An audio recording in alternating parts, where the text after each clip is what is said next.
All right, guys, we have got ourselves here a Deadlock tier list.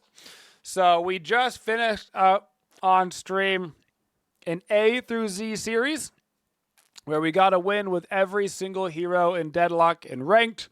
So that was both a good time and a terrible time. But now that we've actually played every hero, actually gotten a win with every hero, and got to go through that entire experience, we are going to rank them on this tier list. There are a couple of heroes in here that are part of the bonus heroes that aren't actually in the game yet. So we're not going to be ranking those because they're not really relevant until they actually come out. But in general, tier list is going to be pretty straightforward. S tier is obviously the most busted of the busted. D tier is completely unviable. Most characters should fall between A, B, C tier if it was a fairly healthy meta. And of course, this tier list is going to be aimed around the highest levels of rank. So we're going to be basing this around if the best possible players are on these heroes, we're talking Eternus level ranked and whatnot, not necessarily the average ranked player. So starting right off the bat, we got Abrams. Abrams is solidly viable right now. His laning phase is okay. It's not amazing right now, but it's okay. He does still have a very strong team fight. He does have good fights around the objectives. He's got good ability to rotate. And if you don't get too bad of a laning phase, he does become a bit of a 1v1 monster as well, especially if the enemy can't parry. Even at higher level, parry can be a little bit finicky. If you're stuck inside of an animation, of course, you can't parry, but also depending on your ping and that kind of stuff, getting those parries off are always a little bit of a spooky time. But Abrams is doing decent right now. Bebop. Bebop is maybe the most controversial hero inside of Deadlock, not just because his kit is incredibly unfun to play against, but because he also seems to have very good games when he's on the enemy team and not so good games when he's on your team. But as a whole, I do think that Bebop is a slightly weaker hero. There are some builds going around with full green item Bebop where you basically just go full tank and then just abuse the fact that bomb damage is building up and you can ulti for a lot of damage baseline and you just kind of shove down the walker within 10 minutes and just kind of don't care about how many times you die. Once again, very annoying. But I don't actually think that he's OP. I don't actually think that he's as underpowered as he was. I think that this kind of early game meta does suit him because if you get a couple early pulls off, which results in a couple of early kills, you get the Guardian, which is a ton of cash. You can push the Walker, which is a crazy amount of money. And then you can actually start to get some snowball going. Calico.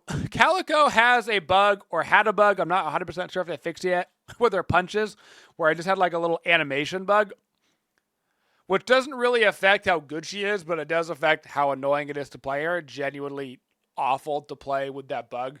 We had to do that through the A through Z series. It's a little stutter step after you heavy punch, which is annoying. But luckily for most Calicos, they're going spirit hybrid builds at high level, and it actually does a ton of damage without even needing to throw in too many heavy punches. You kind of just throw in your light punches to get off your spirit strikes after your 2 and whatnot. But Calico continues to be a dominant hero at the highest levels, even with all of her nerfs. There's maybe an argument if there was an A+ tier to put her in A+, but she's objectively better than Abrams, so she's going to go into S tier for now. Then we've got Dynamo. Dynamo is interesting in rank because theoretically, the game is very fast-paced right now, which should result in the matches being faster, the laning phase being more important. Dynamo, very bad in the laning phase compared to most characters in the game, if not all characters in the game. His late game turnaround potential, though, with one singular Dynamo ulti in rank, is maybe the single most game-changing ability in Deadlock, though. So because of that, I am going to throw him up in B tier. His early game is trash. And realistically, if you're playing against a very strong team that everybody knew what they were doing all the time, you would be able to abuse Dynamo early and make sure that he doesn't get to that stage. But it's not the way that rank goes. Even at the highest levels of ranked, everybody loves to throw games, right? Which means that Dynamo does become viable, because if you make it to like that 30-minute marker, one Dynamo ulti just wins the game if you hit 3 people with it. It's an auto win. So then we've got Grey Talon. Grey Talon is unfortunately not very good right now. As somebody who loves Grey Talon and is arguably the best Grey Talon, he struggles a lot right now. And part of the reason why he's struggling is not necessarily his kit. I don't think there's anything wrong with his kit. But spirit damage as a whole is less viable than bullet damage. Now, you still need spirit damage on your team, because if you go a team of like 6 bullet damage, you can just fully soak up all of that damage by grabbing yourself a ton of bullet resist and armor plating and all that good stuff. But his damage is extremely lackluster. If you hit every single arrow on Grey Talon, it's basically the equivalent of somebody else just landing their full clip on you, which is obviously way more forgiving to be able to just fire a clip instead of having to hit 4 skill shots in a row, regardless of how big those arrows are. And that actually puts Grey Talon down in C tier. I don't think he's a throw character. Like, picking him isn't an auto loss or anything. I don't know if there's any characters that picking them is an auto loss right now, but he's definitely on the weaker side. Haze isn't too bad, but as far as carries go, she really does pale in comparison to the characters like Eternus and Geist, even like Mirage, Wraith, even after the nerfs. Like, there's nothing wrong with her, and a good Wraith can be super annoying going around the map getting picks. She is viable. She's still very heavy on the gum damage, although you do throw some spirit damage in there. Maybe you're getting a slowing hex or you're getting a silence, something like that. But she isn't bad. She isn't amazing. She's right down there in B tier. Then we've got ourselves Holiday. So Holiday was one of the more oppressive heroes in the game for a hot minute after she came out. She has been nerfed a lot, and the most viable Holiday builds have always been spirit-based, getting a lot of cooldown, using those kegs and your jump pads and all that good stuff. Her bullet damage is not fantastic once you get past the laning phase. She does have a strong early, though, because of her base damage, her ability to get that bonus crack shot damage off. I'd put her up in B tier right now, which is the weakest that she's ever been, but she is still viable in the right hands. Infernus! I don't even think we have to talk about where he's going, right? Infernus, right on up into S tier. Eternus is interesting in that for a long time, you would do like spirit builds or hybrid builds on Eternus, kind of abuse toxic bullets plus your 3 and really get a lot of that bleed damage going. But now, you just build full bullet damage and defense, but you still get so much spirit damage from your 3 and toxic bullets that you actually are doing essentially full hybrid damage while building full bullet, which makes him incredibly difficult to build against. Debuff remover is like kind of good against him, but it used to be like you buy debuff remover against Eternus. That is what you did, and it stopped so much of his damage. Now you buy debuff remover and it stops like 25% of the damage, which is nice, but it doesn't really stop him from being a problem. Easily one of the best heroes in the game right now. Ivy's in a decent spot. Falls into that support role, but you'll see a lot of people do a lot of bullet Ivies in ranked and kind of just go for like lucky shot and really try to get a lot of bullet procs off.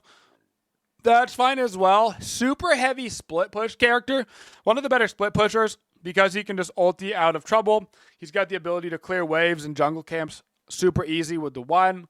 Not the best hero in the game right now, but there are a couple of very good Ivy players that you can see really make it work.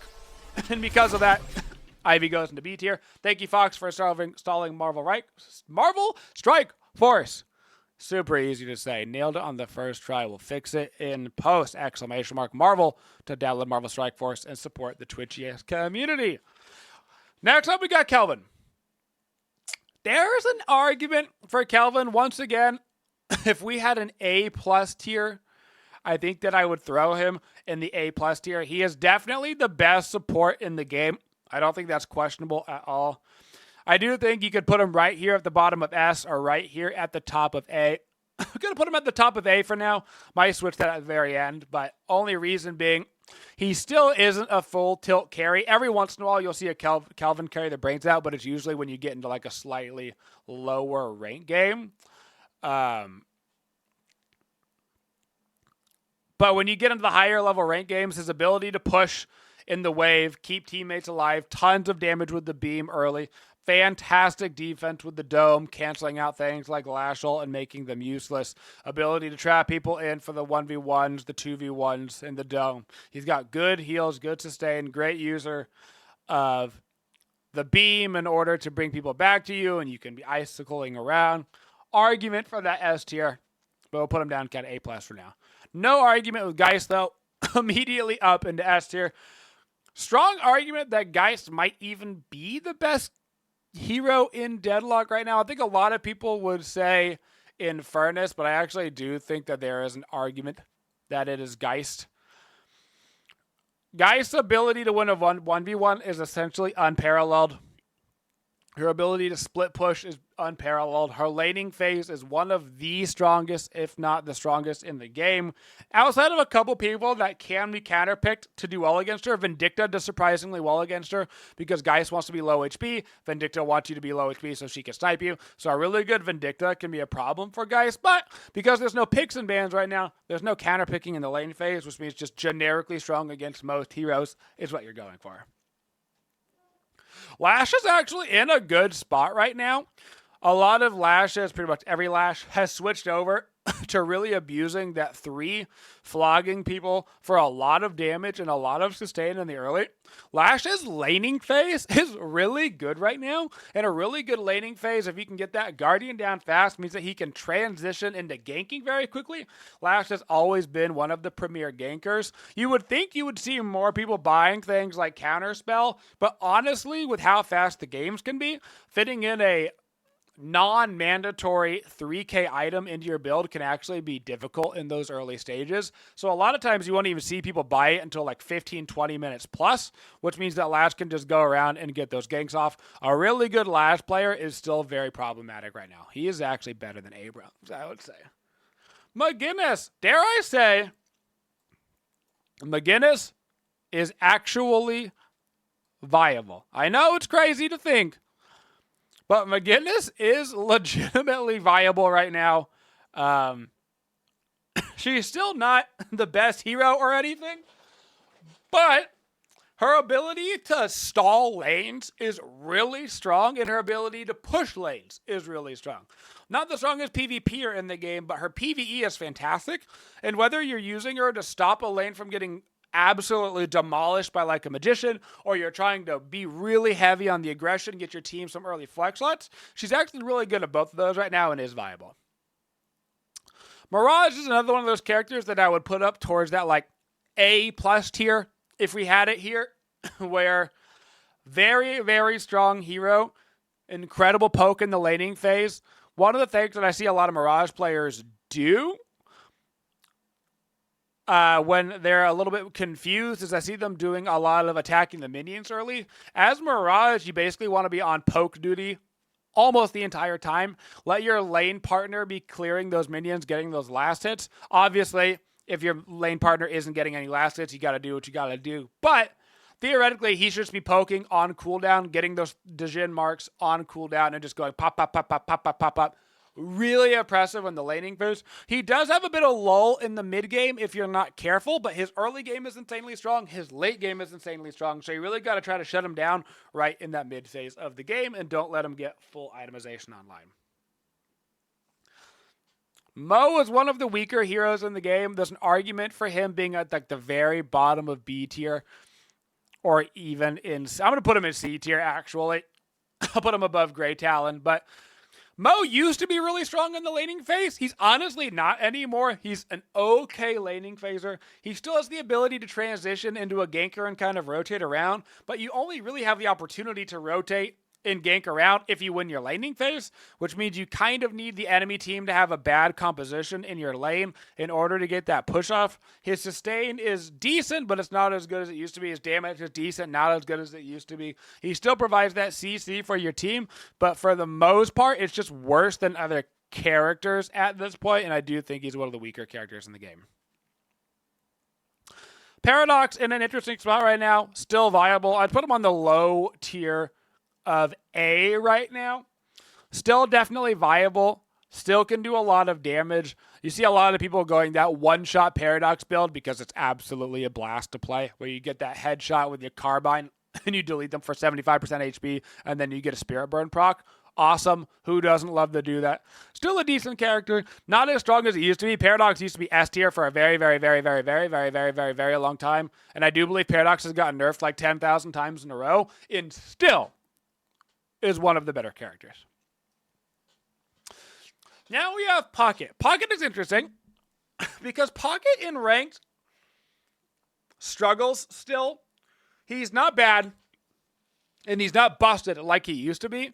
I do think that Pocket's kit is very solid, but I do think the lack of spirit damage, being able to 1v6 right now, is really a bummer for him.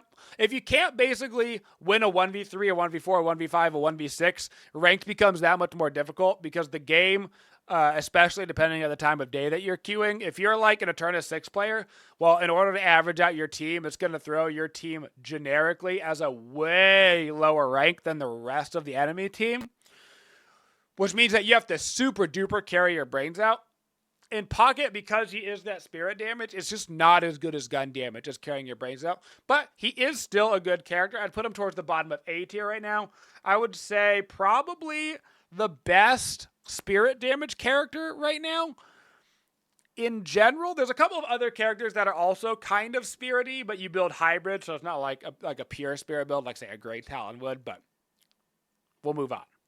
7. Also a viable character right now. Not nearly as strong as he used to be. Maybe there's an argument he's even at the top of B tier or towards the bottom of A. A good 7-ult still changes the game. Most people still panic when they see the 7-ult. They immediately run away. It buys you 10 seconds. 10 seconds can be a game changer. It does a ton of damage. He still has the ability to go like Surge of Power builds and abuse his 3 proccing damage and try to get as much damage as possible, chasing people down. Solid character. His farming is still amazing. He has dropped off from the peak days where it was like 7 was 40,000 souls ahead of everybody else in the game. But he is still a strong hero. You still can go kind of hybrid on him as well. I don't know if I would recommend 100% spirit builds right now. If you do get ahead early, maybe you can just abuse that unstoppable lightning scroll kind of ulti build. But I do find that 7s tend to do better when they're a little bit more hybrid, so they don't have to rely on their ulti 100% of the time, and they can get a little bit more of those 3 procs going and try to kill somebody and then maybe go into ulti after that. Shiv. Shiv is unfortunately still one of the best characters in the game. Maybe not as good as Calvin. Honestly, probably just as good as Mirage. Shiv is just really strong. And Shiv has, I think, one of the worst win rates in the game. He is so oppressive at high-level gameplay still. If you are a really good Shiv, it just hits different. The average Shiv player, I would say, is in fact struggling. I see so many Shivs go 1 in 10, but then you see a good Shiv player, somebody that doesn't just like blow the entire game in the laning phase, and then they're 12 and 2 every single time. It is incredibly difficult to fight against a Shiv once they get ahead as well, because he just ulti executes you at 30% HP. He gets you down to it really fast. He can just punch you in the head, or he can go a spirit build with a knife, but he's got 50% resist, and then he gets rid of the 30% deferred damage. Very good Shiv is still one of the best heroes in the game. Now, Magician is a bit of a tough one to rank because he is objectively very strong right now, but he's also maybe one of the hardest characters in the game to play up to his full potential. Not the hardest character, but one of the hardest. I'm going to put him around mid-pack here in A tier. Sinclair has probably the best laning phase in the entire game. His clone essentially doesn't miss autos for some reason. It might as well be auto lock on autos. Double vexing bolts in the laning phase are the most oppressive ability in the laning phase. If that hits you, it's like 300-400 damage nuke under 5 minutes, which is half your HP bar. His bunny is the best ability in late game Deadlock. Its cooldown to efficiency ratio, I guess I should say, it is the best non-ultimate ability in Deadlock. And you can cast it twice. 4-second bunnies, twice in a row. 8 seconds of bunny, if you land that, even if it's just on 2 people, is an automatic game win. Incredibly good at stealing the mid objective because of bunny and his ability to teleport. Incredibly good in the laning phase. Incredibly good in the ultra late game, transitioning into more of a support role. Only downside to him is that he's not like a traditional 1v6 carry, but he is the second best support in the game, I would say, behind Calvin. Then we've got Vindicta. Vindicta is viable. She's viable.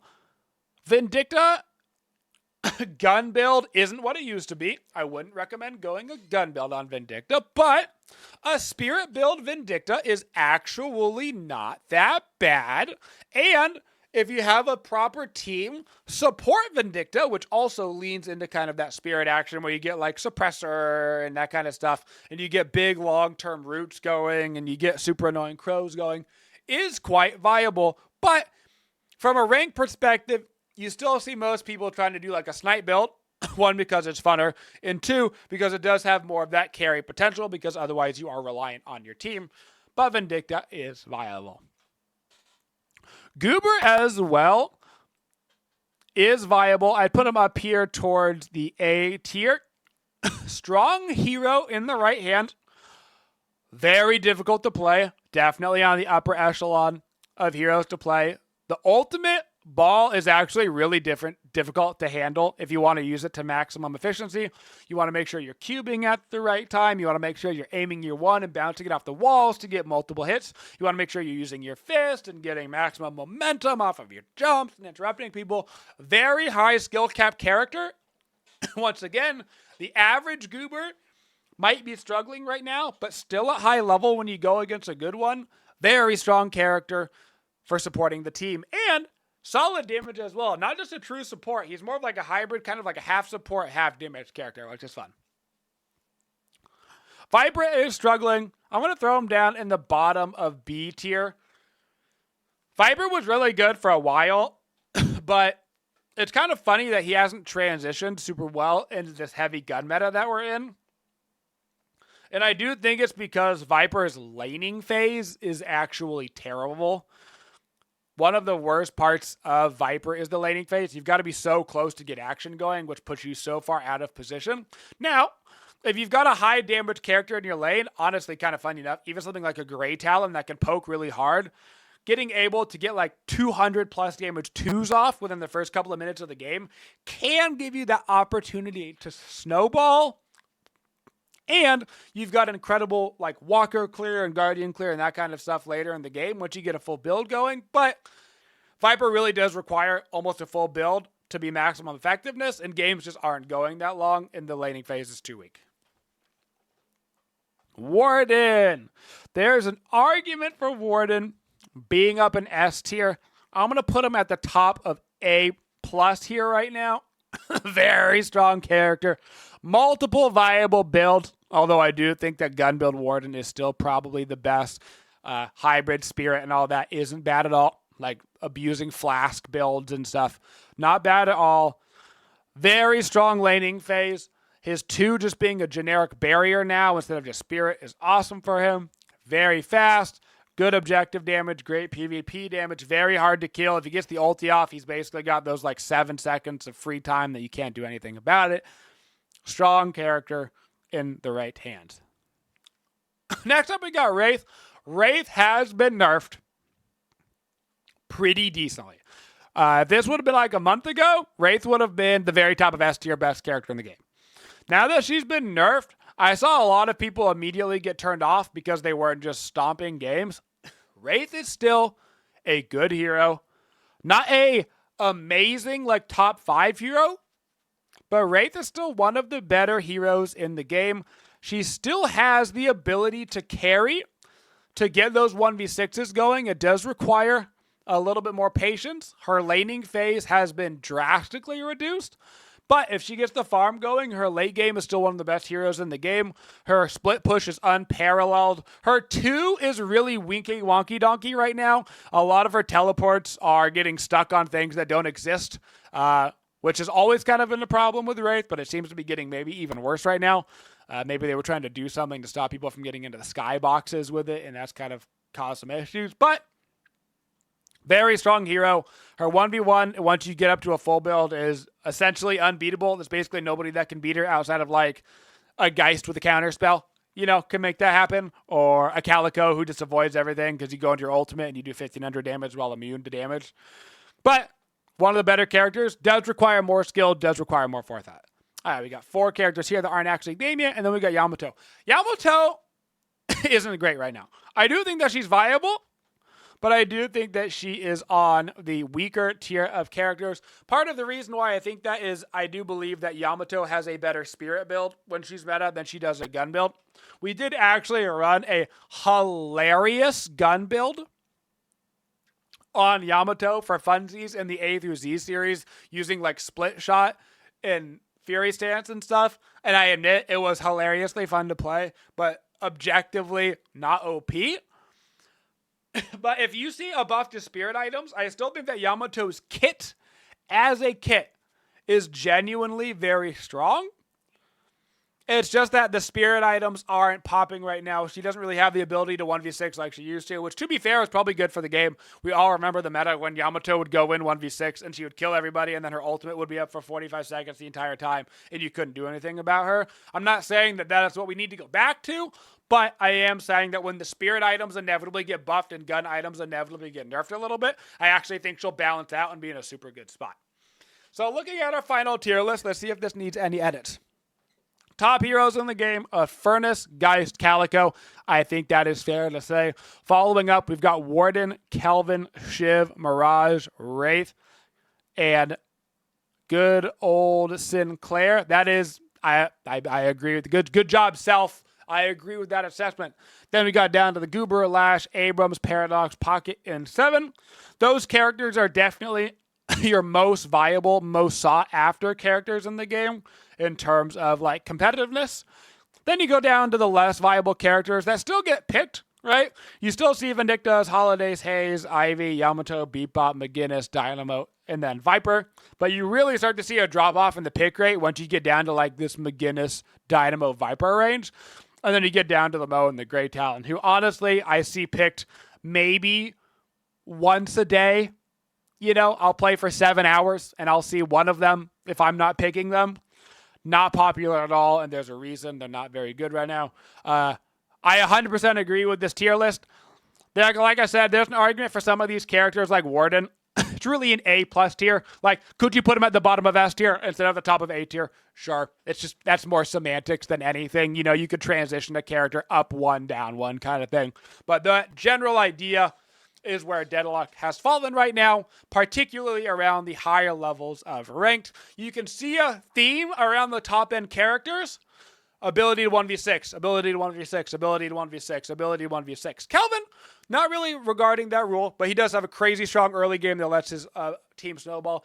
Ability to 1v6, ability to 1v6, ability to 1v6. Incredible strong early game that allows your team to snowball. So you can kind of theme going on with these higher level characters. If the early game is backed off a little bit and it's not as important, if it's a little bit easier to come back via like flex slots and stuff, if gun damage is tuned down a little bit, if spirit damage is maybe tuned up a little bit, all of those things will really crunch in some of these characters. The only characters I think that immediately need a hard nerf, maybe not a hard nerf, but at least a nerf, Eternus, Geist, and Calico definitely need a nerf outside of general like game balance changes. And Mo and Grey Talon definitely need a buff outside of general game balance changes on top of whatever else happens. But that is your Deadlock tier list. So, make sure you're following and subscribing on YouTube and Twitch and all of those platforms where you click all those buttons to help keep the stream dream alive. And we're going to do some top 5s next week for you guys so you can have a better idea of like if you want to fulfill like this type of role in Deadlock, what type of heroes you should be looking into.